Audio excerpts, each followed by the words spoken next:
Messenger Preview informação até você. Nesse programa eu entrevisto o Dr. Marcelo Demidian, ele que é coordenador jurídico do Parque Tecnológico de Campo Grande. Converso com ele sobre visões jurídicas para inovação e desenvolvimento a partir dessa modernidade que envolve inteligência artificial e mudanças nos negócios a partir da internet. Se eu fosse você, eu ficava no vídeo.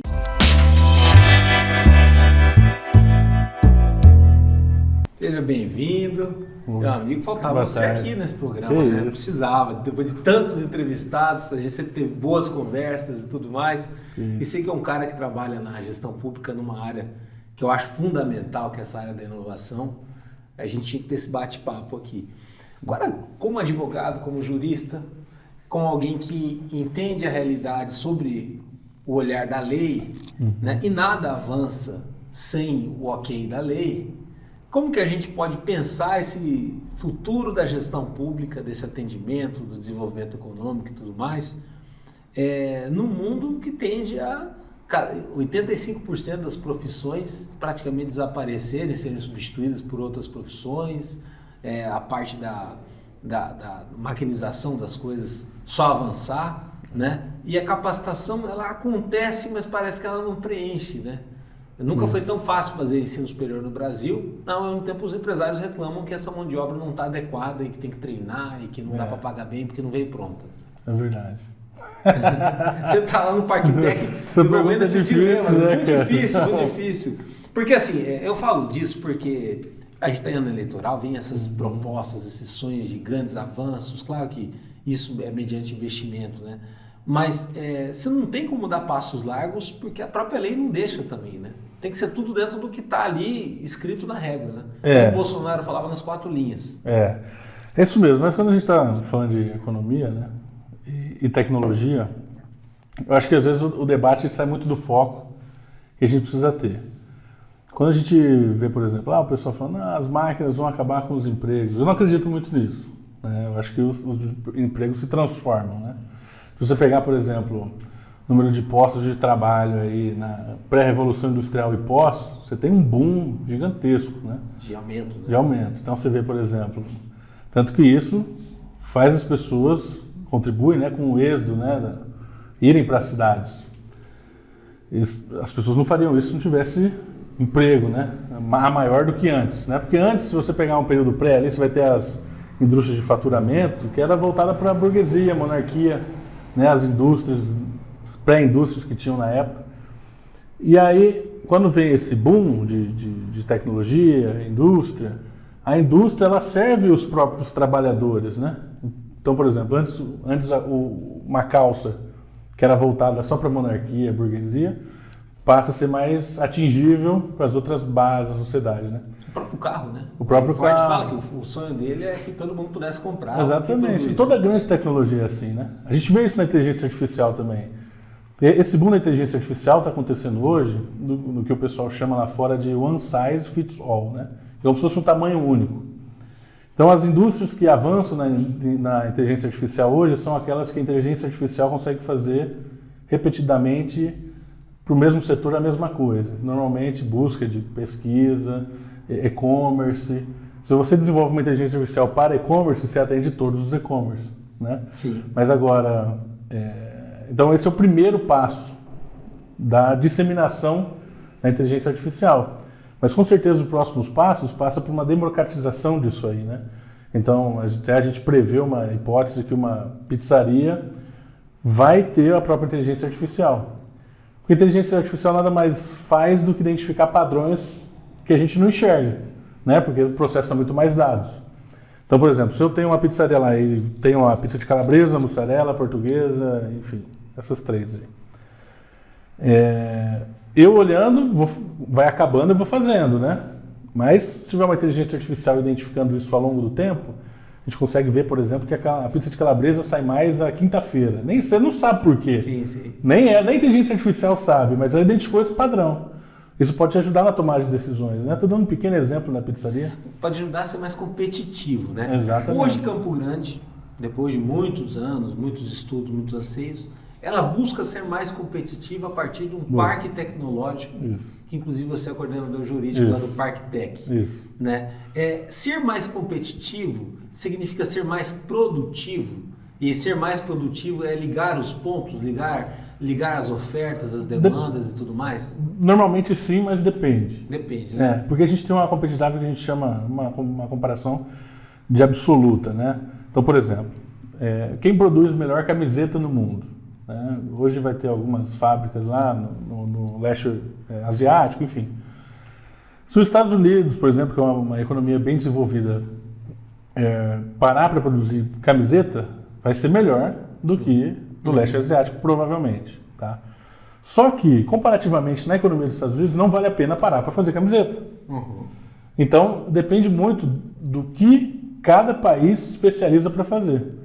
Eu acho que falta um pouquinho disso, quando a gente está pensando em Campo Grande, de identificar as nossas vocações. Né? A gente tem aí uma economia mais voltada a serviços. No que a gente vai ter salto? Né? Comércio, um pouquinho de indústria que cresceu ultimamente. É menor em relação aos outros, mas está crescendo o número de postos de trabalho. Né? Então, assim, qual é o nosso foco aqui de cidade? Para a gente ser competitivo no nível extra-municipal, extra-regional, extra-estadual e extra-nacional, né? Por que não? Ainda mais com a rota bioceânica aí, a gente precisa identificar essa vocação e criar uma cadeia de produto, cadeia de produção, né? Uma cadeia de clientes, uma cadeia de fornecedores voltados para esse mesmo fim. Quando você consegue montar isso, né? Você consegue ser competitivo num nível cada vez maior. Que vai muito além da identidade, né? Vai. Porque antigamente a cidade tal é boa nisso. O interior de São Paulo né, teve um bom exemplo durante muitos anos. Né? Não, e quanto mais desenvolvido, mais especialidades você tem, né? Sim. Então, se você pega uma cidade pequena, do interior, com pouco recurso, ele precisa se especializar em poucas coisas. Mas São Paulo, por exemplo, se especializou em várias coisas, né? Serviço, principalmente, enfim. Mas essa especialização, essa vocação, que ainda falta a gente dar um passinho a mais, eu acredito. Que é muito assim, se espera da capital isso. Né? Exatamente. Não vai vir essa revolução mais de vanguarda numa cidade do interior. Está chegando a época de eleição, aí vem aquela coisa que o interior se desenvolveu e Campo Grande não, né? Claro que Campo Grande se desenvolveu, mas veio outros problemas sociais e econômicos também. É diferente uma cidade pequena que recebe um puto do empreendimento lá, gigante, e que vai dobrar de tamanho essa cidade, o impacto ali, do que é o impacto numa capital, onde eu sou da época das incubadoras. Né? Não sei se ainda tem as incubadoras. Ainda tem. Né? Que ali foi um processo assim de chamar a atenção, de falar, olha, aqui o empresário vai ter uma chance de inovar, de passar um tempo com o apoio da prefeitura para isso. Mas, trazendo para um passado mais recente, para falar das tentativas de Campo Grande, você teve o Reviva, né? Que ele começa lá em 2012, de uma forma meio traumática, explicando para as pessoas a gentrificação e o poder público tendo que fazer essa gentrificação. E depois, agora, né, mais recentemente, o ParkTech também fazendo esse papel de ligar os pontos e dar uma estimulada, como que fala, atualizada no empresário, né? Muita gente se pergunta, até quem é mais a favor da iniciativa privada, por que o poder público está se envolvendo nessa questão. Acontece que em Campo Grande, ainda é uma capital com jeito interior, porque a maior empresa daqui do município é a própria prefeitura. Ninguém tem 20 mil funcionários. Exato. Essa é a questão. Enquanto não tiver uma outra empresa maior que a prefeitura, vai depender da prefeitura puxar o desenvolvimento. Isso acontece, mas é muito importante quando a gente está pensando em políticas públicas, né, nesse cenário, que a administração pública tem um olhar voltado a quem produz, né, e ao empreendedor, que é, no fim, o beneficiário de tudo o que a gente acaba fazendo na administração pública, né. Então, eu falo isso porque, assim, a gente tem que ter um medo aí mesmo, é medo, né, eu não uso muito a palavra medo, mas nesse caso é um pouco, de propor soluções que vão trazer mais problemas do que soluções, né?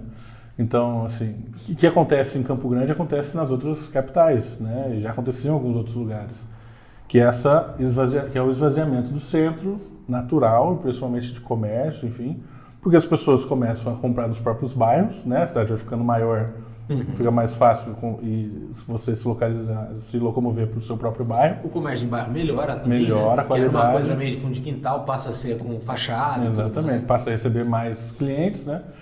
E também tem a compra online, né? Que se a gente pega antigamente, poucas pessoas compravam online, faz poucos anos já, né? Sim. Ainda, né? Mas Hoje em dia, praticamente tudo a gente compra online, né? Ainda mais, é mais fácil de achar muitas vezes. Então, como que você reverte isso aí, né? É muito difícil o poder público fazer uma movimentação assertiva em relação a isso. Mas aí, nesse caso, é meio que assim, é uma guerra difícil mesmo, porque assim, ele tem que invadir com parcerias, né? E com medidas assim, vamos dizer assim, concatenadas. Por exemplo, o caso do Reviva. Teve a gentrificação, alguns trocaram a fachada, teve todo aquele drama das obras, né? Tudo mais. Mas, no fim das contas, para competir com essa internet tão boa, você tem que ter um estoque bom. E além do estoque, a gestão de estoque boa, que eu não lembro o nome mais ou menos que se usa, que até os chineses têm usado isso na questão das malas, né? Do compartilhamento de estoque. Sim, usar como se fosse um centro de distribuição compartilhado. Isso. E poder lidar com isso e principalmente diversificar a própria oferta desse produto, né? Você quer essa mala, você pode comprar ao vivo, mas você também pode comprar pela internet, você pode encomendar para receber na sua casa, na própria cidade. Então, assim, hoje o consumidor, ele é dessa forma, assim, ele é multiangular, né? Fechado a isso, depende, igual é também nas políticas públicas para a empregabilidade, que o próprio empresário vá atrás dessa mudança de comportamento dele, da sua equipe, do seu negócio. Porque se não tiver essa movimentação humana, nada acontece, né? Não adianta você ter a melhor fachada possível. Muito legal a palavra que você usou, que é movimentação humana, né? Assim, tem várias escolas de economia, mas uma das que eu mais admiro assim, é a Escola Austríaca de Economia, que é voltada à ação humana. Então a gente sempre tem que ver quais são os incentivos ou desincentivos relacionados à ação humana na economia, né? Porque, vamos supor, se eu pego e dou um incentivo específico para um X setor, ou para uma X região, isso pode ser bom em certos aspectos. Só que quando você faz isso, vamos supor que o pai de família lá tem R$200 sobra no mês dele. Tá difícil sobrar, né? Mas vamos supor que sobra R$200.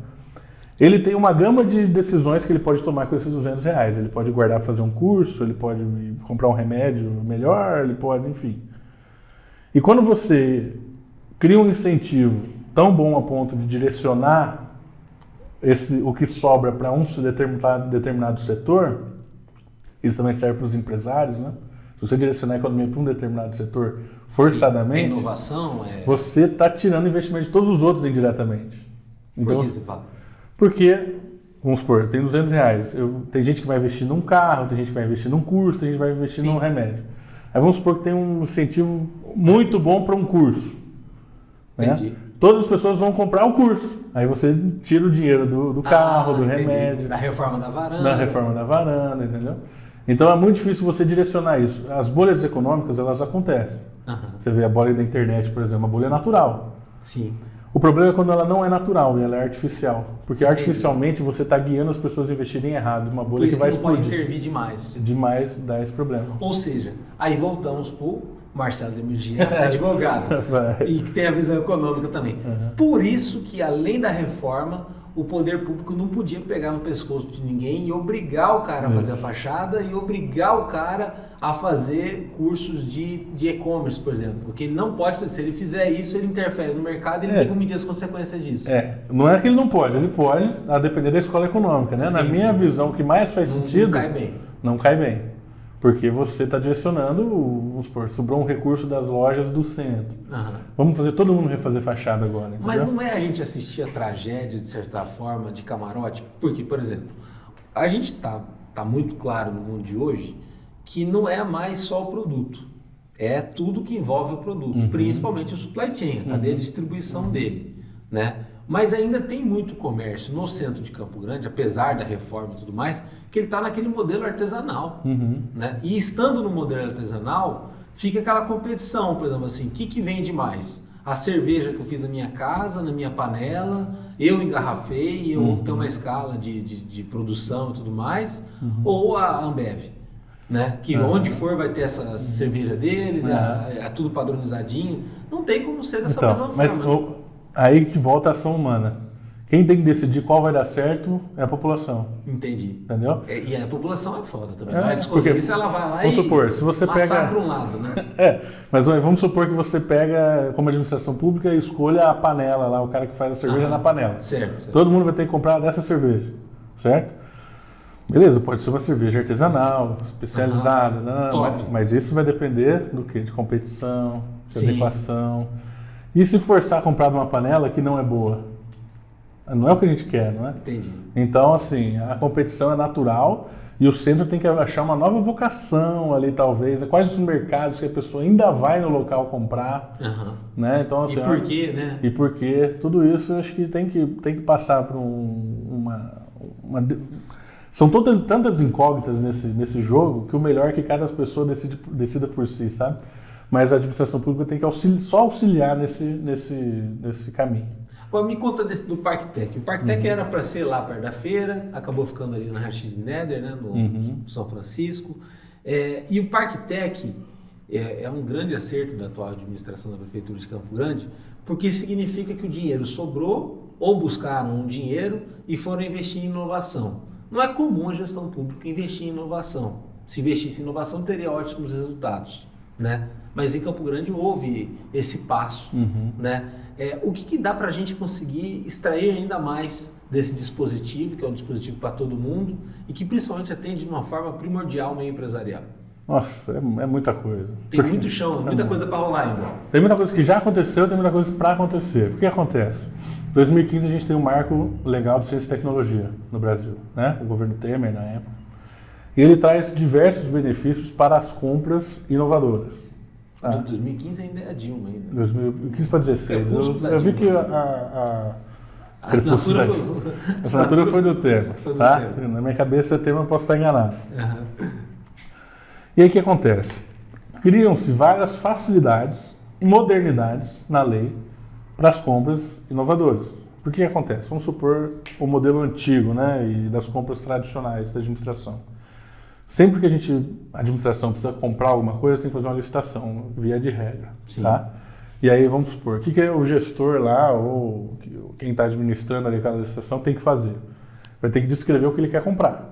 Então, vai lá, eu quero comprar um carro, 4 portas, motor X cavalos, e as pessoas vão competir para ver quem consegue entregar aquele item ali de uma forma mais barata, normalmente menor preço, tá? Só para regra geral. A compra de inovação, ela vem e ela inverte um pouco essa lógica. E o gestor ele não precisa mais identificar o que ele quer comprar. Ele pode identificar um problema. E as empresas ao redor... Totalmente a lógica de abordagem para o mercado. Totalmente, porque as empresas vão dar a solução para a administração. Você traz para dentro as pessoas com mais capacidade de decisão. Estou falando que o gestor não tem capacidade, mas ele não precisa ser especialista em tudo, né? Sim, sim. Então ele cria um problema. Por exemplo, fila de hospital. Que empresa consegue resolver esse problema para mim aqui de uma forma tecnológica, né? Então as empresas vão competir para identificar quais são os melhores produtos para aquilo. Isso é um dos mais variados problemas. Mais variados problemas. Então é o caminho que a gente está traçando agora. Por exemplo, que se fosse identificado o índice de evasão escolar para uma determinada região e o poder público precisasse fazer alguma coisa. Isso. Então, assim, abre-se a licitação baseada no problema e as empresas vão ter que... Se tiver, nesse caso, a compra de inovação, né? Se tiver alguma inovação envolvida nesse processo, faz sentido usar esse método de licitação, de novo licitação. Poderia ser tipo assim, um professor EAD de reforço. Pode. Por exemplo, que não tem. E aí, além disso, esse é um norte, né? Além disso, tem várias outras legislações paralelas que podem ajudar nisso, né? Então, por exemplo, tem o sandbox tecnológico, né? Que é o sandbox ambiental, é o ambiente regulatório experimental. O que é isso? A administração pública ela tem diversas regulações internas, né? E aí tem a Secretaria X, Y, Z, cada uma com suas regulações, enfim, Alvará, por exemplo, né? Está em uma secretaria. Beleza. Essas secretarias elas podem se unir, é uma possibilidade legal, a gente está organizando isso ainda, tá? E elas podem identificar alguns projetos, das pessoas que apresentem projetos, para algumas soluções inovadoras, para que essa empresa ou esse produto, esse projeto, não precise dessas regulações internas para começar a funcionar. Então ele faz um teste de mercado antes de precisar atrás de alvará. Então isso diminui a barreira de entrada dessas empresas inovadoras também, que junto com o processo licitatório específico acaba criando um ambiente muito mais favorável à inovação, né? E a inovação normalmente traz um resultado mais barato do que as formas tradicionais de se fazer as coisas, né? Que vai desde a tecnologia ou questões comportamentais, porque tudo é tecnologia, na verdade, né? Ou é a tecnologia da máquina ou é a tecnologia social, né? A nossa lei, ela descreve inovação de um jeito bem amplo, né? Inclusive, novos processos, novos jeitos de fazer a mesma coisa também se incluem como inovação. Puxa vida, né? E aí, no caso, tendo essa oportunidade, tendo já esse dispositivo, cabe também trazer o empresariado, e para isso que o Parque Tech está dentro de uma Secretaria de Desenvolvimento Econômico, para poder ter noção de tudo isso. Porque, na verdade, o empresariado muitas vezes está preocupado em pagar a conta, preocupado em manter a equipe, apesar do turnover, e lidar com essas crises que o Brasil oferece, né? Então ele não sabe, tem muita gente que não sabe dessas condições. Tem muita gente que não sabe e tem muita gente que não usa as legislações que já estão vigentes, né? Em nível nacional, eu digo, nesse sentido. Por exemplo, a gente tem a lei do bem, a lei da informática, que são leis que trazem benefícios fiscais para quem investe em inovação, em tecnologia e pesquisa. Então você pode ter uma compensação de imposto de renda de pessoa jurídica, por exemplo. Para quem investe em inovação. Isso. Aí vai depender de cada lei, né? Mas, por exemplo, informática normalmente é voltada a hardware, né? Quem produz hardware. Então, assim, são alguns setores que as leis já trazem alguns benefícios que poucas pessoas conhecem ainda. Essa conjuntura toda que Campo Grande tem hoje disponível do Parque Tech, isso tem em outras capitais? O daqui foi espelhado em alguma outra capital? Até que ponto a gente ter isso nos liga aos grandes centros? Porque a gente sabe que Campo Grande sempre foi muito de olhar os grandes centros, inclusive até no varejo, que a gente falou agora há pouco, era essa história de ir lá em São Paulo comprar roupa para vender aqui. Agora a internet furou isso, porque já que você está comprando de lá, o consumidor daqui já compra de lá, recebe tudo de casa, né? E o centro de São Paulo continua movimentado, né? Por quê? Por quê? Porque ele é o centro de distribuição. Então, às vezes um centro de distribuição aqui também não seja uma má ideia, né? Não seja uma má ideia, talvez. Não foi em Goiás, né? Em Goiás. Mas sim, o que acontece? O nosso parque tecnológico aqui, ele é fruto de um convênio com a FINEP, né, que é a financiadora do Fundo Nacional de Ciências e Tecnologias. Então o pessoal da Cidargo, antes de mim ainda, participou de um projeto de buscar esse processo seletivo, de buscar essas verbas aqui para Campo Grande. Eles conseguiram ser aprovados e a gente faz o acompanhamento desse convênio. Então, o que acontece? Lá, vindo esse dinheiro, só que esse evento FINEP de parques tecnológicos, financiamento, já aconteceu anos anteriores. Então, os primeiros parques lá atrás, eles são os maiores hoje, que começaram lá atrás, né? Entendi. Normalmente Porto Digital de Recife, São José dos Campos, e já começou esse processo anteriormente. Então, a gente se espelha muito, né, na questão de São José dos Campos. Recife a gente já foi visitar através de uma parceria com o Sebrae, foi muito legal. Então, um pouquinho de cada a gente vai puxando, né? É que o parque tecnológico ele depende muito das vocações locais, né? Vocações e potencialidades locais.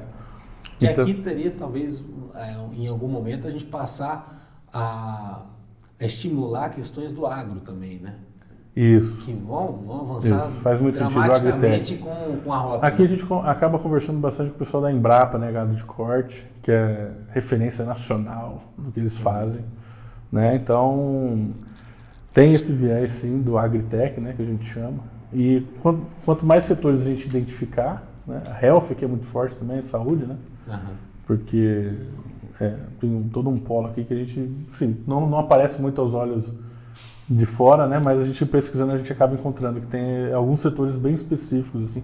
A questão da cadeia de comida também, aqui pode ser uma boa, tá vendo? Sim, pois né? Tem as Dark Kitchen, né? Por que não pode chegar aqui e dar certo, né? São Paulo já tem, né? Mas assim, é muito engraçado, porque Campo Grande, a gente precisa ter um olhar voltado mais a essa questão econômica, né? A minha visão de Campo Grande, ainda mais quando eu tenho pavor de São Paulo, eu gosto de ir lá, passar um tempinho e voltar, assim, também para Rio de Janeiro. Outras que não conheço Porto Alegre. Eu morei um pouquinho lá agora. É maravilhoso, mas não para morar tal. E Curitiba eu conheço um pouco mais. Mas a visão que eu tenho é que tudo vai chegar aqui. Depende da gente aumentar um pouquinho a escala e aumentar o tamanho também. Porque é um mercado consumidor pequeno ainda, né? Vamos falar, a cidade de 1 milhão de habitantes, o estado inteiro tem 2 milhões e pouquinho. Né? Mas a gente pode ser uma porta de entrada, uma porta de saída, né? Experimentações, né, no caso.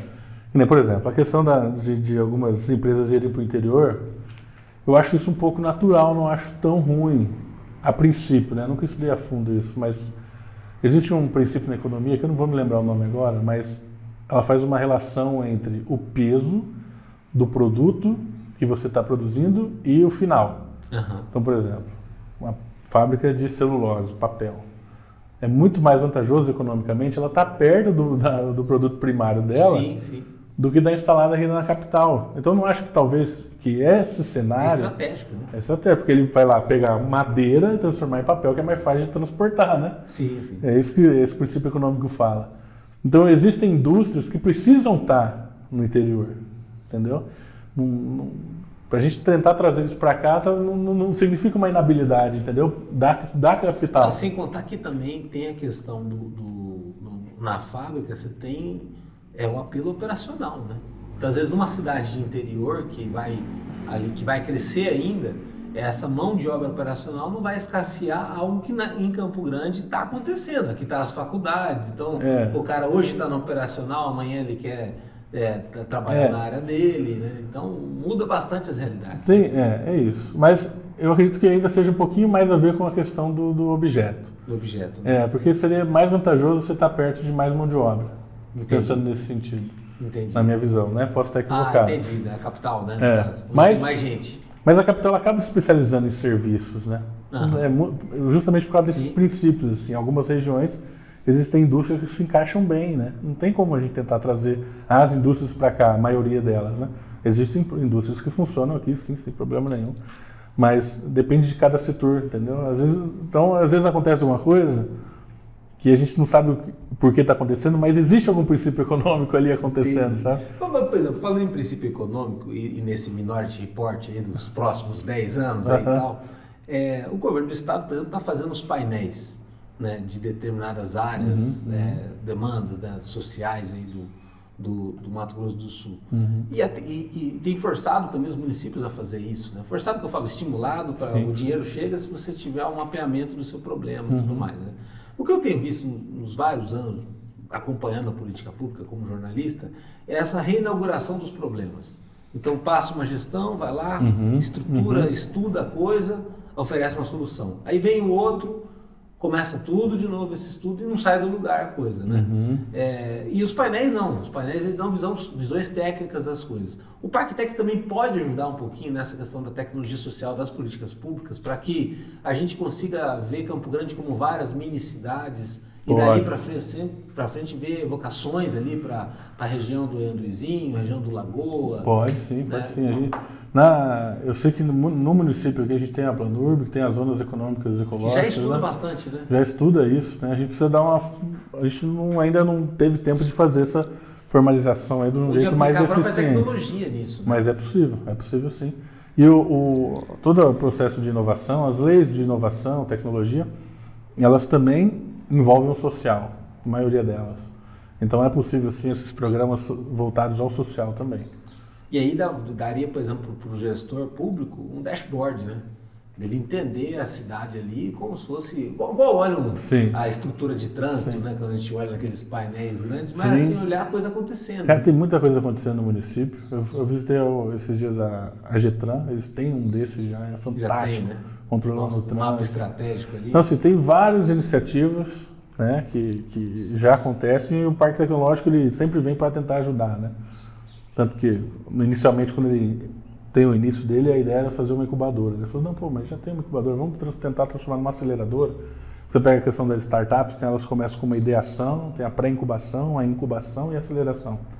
Então tem todo um processo planejado aí para a gente tentar escapar do que o pessoal chama de vale da morte das startups, né? Sim. Que elas podem até receber o investimento inicial, elas saem da ideia, viram uma empresa, mas acabam caindo no vale da morte e não prosseguem. Né? Que é aquela história que boa parte das empresas do Brasil não sobrevive, né? Depois Isso, e a startup ela vem tentar combater também, o que é um dos principais motivos dessa morte das empresas, são as barreiras de entrada, né? Então, assim, para você começar uma empresa, você já precisa de um monte de coisa, né? Sim. Então você já começa devendo, Já começa com bastante gasto, né? Contador, advogado, mas advogado tem que gastar mesmo. E sujeito às demandas também do mercado, né? Quem que aguenta aí cada hora uma regulação e tudo mais, né? Exatamente. Mas o advogado é um bom investimento. Eu também acho. Mas por que eu falo que a barreira econômica é o problema, né? A barreira de entrada? Porque investimentos, empreendedores, eles vão começar, e se a população não comprar, eles vão acabar mesmo. Mas é importante que a pessoa que tente, né, tente e fale rápido. O pessoal fala isso lá nos Estados Unidos, mas é verdade. Fale rápido. Começa, tenta a sua ideia, não deu, termina, começa outra, né? Então, se você tem uma barreira de entrada fácil de ser ultrapassar, vai vir outro problema. Você consegue ir indo, né? Agora, o problema é quando você tem uma barreira muito alta, a pessoa tenta, guarda, investe tudo em uma ideia, às vezes a ideia não é boa, sim, e não consegue sair dali e vai até o fim porque não vai conseguir abrir outra. Sim, né? E outra coisa, no mundo de hoje tudo fica obsolescente rápido também, né? A inovação de hoje, amanhã pode não ser nada, né? Isso é uma coisa legal dos empregos, que é o seguinte, se você, pegar um emprego antigo, o pessoal que acendia lampião na rua de Londres, né? Sim, o pessoal usa esse exemplo em alguns livros. Esse emprego sumiu, mas não é porque esse emprego específico sumiu que está mais difícil achar emprego, né?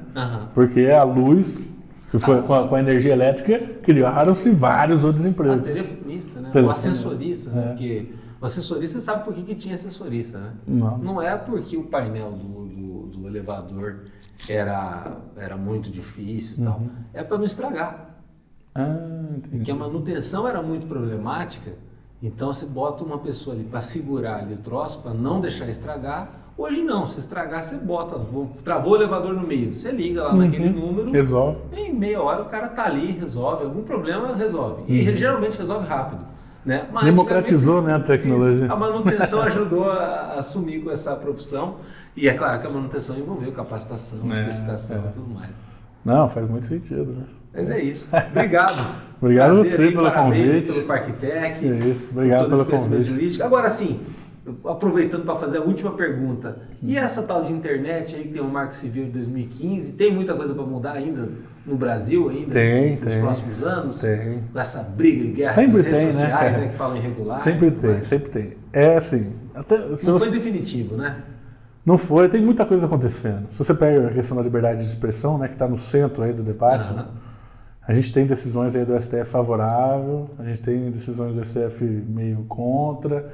Então depende, assim, que posicionamento você está, mais ou menos, né? Por isso que isso é bem complexo. Mas que vai pressionar naturalmente a novas leis, a novas circunstâncias. Mas tem muitas leis boas, né? O Marco Civil da internet é muito bom. Que ele não é uma lei, né? Ele é um ponto de partida para novas leis, né? É isso? Também, né? Mas ele traz direitos ali que são bem específicos. Mas tudo depende da visão de mundo que você tem, né? Então, vou dar um exemplo, por exemplo, agora, me lembrei aqui. Se você pega na Europa, uma época teve uma discussão do seguinte: os celulares de diversas marcas que usavam Android, eles já vinham com Android instalados, né? E de graça para o usuário, certo? E aí o pessoal começou a estudar lá que isso seria uma violação econômica, né? De competição, né? Não esqueci o nome específico, mas está violando a livre concorrência, beleza. Porque já vem instalado, é muito mais fácil, a pessoa de instalar, instala outro, não dá, tal. Só que, de novo, voltando, eu acho que tem que focar na ação humana, né? No fim, o consumidor está se beneficiando porque ele está recebendo um sistema operacional de graça para ele, né? E isso é uma barreira econômica para alguns, para os outros competidores, só que você força os outros competidores também a pensar em novas soluções, né?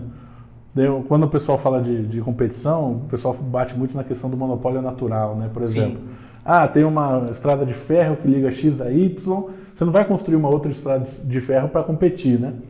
Só que você não precisa construir uma estrada de ferro, né? Você vê a rodovia, acabou com a estrada de ferro. Sim. Né? Então, quando existe um monopólio específico em algum lugar, outras coisas vão surgir para que aquilo lá acabe.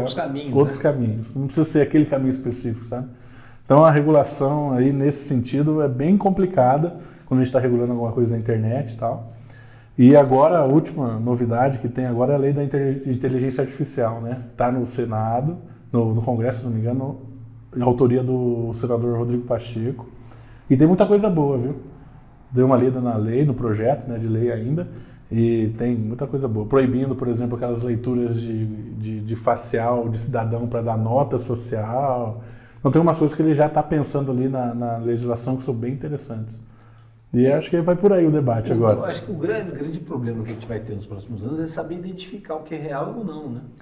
Porque já tem Isso gente... é uma preocupação no jornalismo, esse então. problema, né? Para o jornalismo, para todo o conteúdo de rede social. E até para o atendimento da pizzaria, né? Você falou da pizzaria, quando você está conversando no WhatsApp, muita gente não sabe identificar que do outro lado é um robô ou possa ser uma pessoa. Né? Então, aí nessa lei também prevê uma responsabilidade civil para quem está responsável pela inteligência artificial. Então já tem algumas coisas de proteção. Outro dia eu troquei uma ideia com o atendente do Shopee. Uma ideia, assim. Troquei, pô, parabéns, cara, você está tentando me resolver uma parada. Aí eu fiz só uma pergunta, simples, né? Você é um robô ou uma pessoa? Eu sou um robô. Mandou um infelizmente ainda. Que legal. Então, assim, é isso que a gente vai ter pela frente. Não, eu me preocupo um pouco na área social, né? Assim, imagina as pessoas não saberem mais o que é falso e o que é verdadeiro, né? Sim. Reinterpretando fatos, talvez, histórias, né? Sim. Ou então, reinterpretando, que é o mais perigoso. Ou recriando, que é pior ainda, né? Sim. Então, isso aí eu não sei como resolver ainda não, mas sabemos que é uma preocupação, né? E acompanha o nosso trabalho no www.msdia.com.br, lá no YouTube tem os cortes, as entrevistas completas, também muita coisa no Instagram e no Facebook do MS Dia, informação até você.